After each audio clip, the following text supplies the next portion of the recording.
Morning. Today is Thursday, October 17th, and we'll be reading Hebrews chapter 4. You have 4?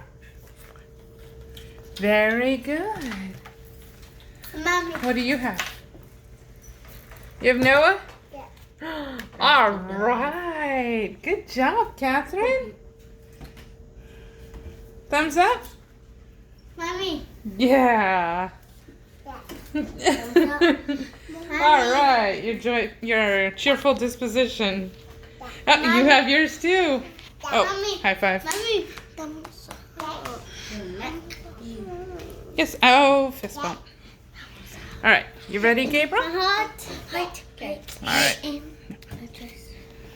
A faithful rest life.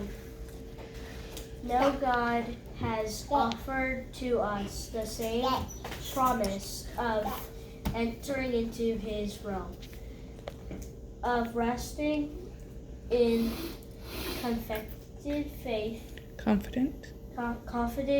faith.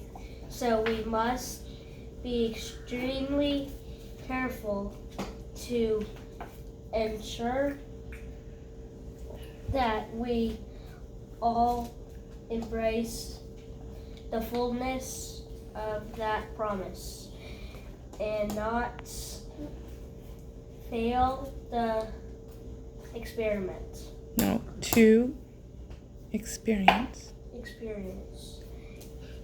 it. For we have heard of the good news of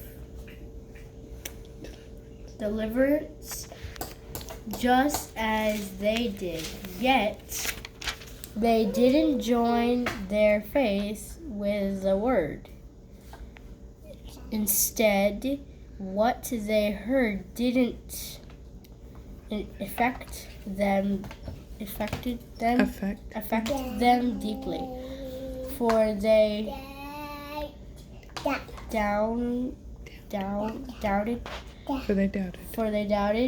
For those of us who believe, faith activates the promise, and we experience the realm of confident rest.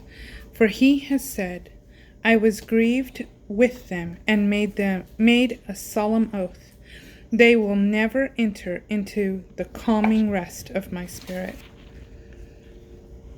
God's works have all been completed from the foundation of the world. For it says in the scriptures, and on the seventh day God rested from all his works. And again, as stated before, they will never enter into my calming place of rest. Those who first heard the good news of deliverance failed to enter into that realm of faith's rest because of their unbelieving hearts. Yet the fact remains that we still have the opportunity to enter into the faith rest life and experience the fulfillment of the promise.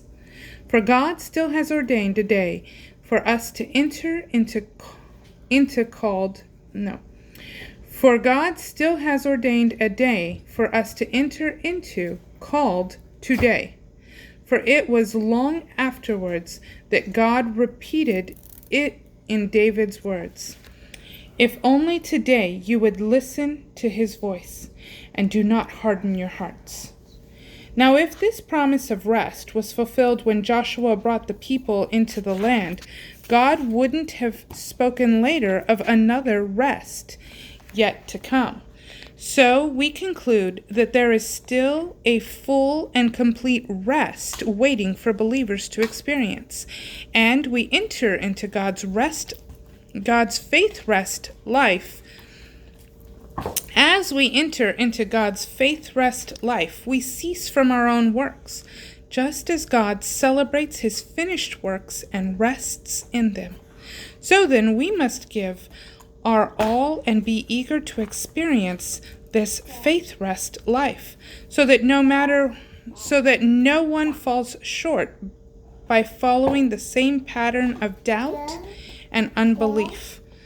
For we have the living word of God, which is full of energy, like a two-mouthed sword. It will even penetrate to the very core of our being, where soul and spirit, bone and marrow meet. It interprets and reveals the true thoughts and secret motives of our hearts. There is not one person who can hide their thoughts from God. For nothing that we do remains a secret, and nothing created is concealed, but everything is exposed and defenseless before his eyes, to whom we must render an account. Jesus, our compassionate King Priest. So then, we must cling in faith to all we know to be true, for we have a magnificent King Priest, Jesus Christ, the Son of God, who rose into the heavenly realm for us, and now sympathizes with us in our frailty. He understands humanity, for as a man, our magnificent King Priest was tempted in every way just as we are, and conquered sin. So now we come freely and boldly to where love is enthroned, to receive mercy's kiss and discover the grace we urgently need to strengthen us in our time of weakness. Hebrews 4. Every day.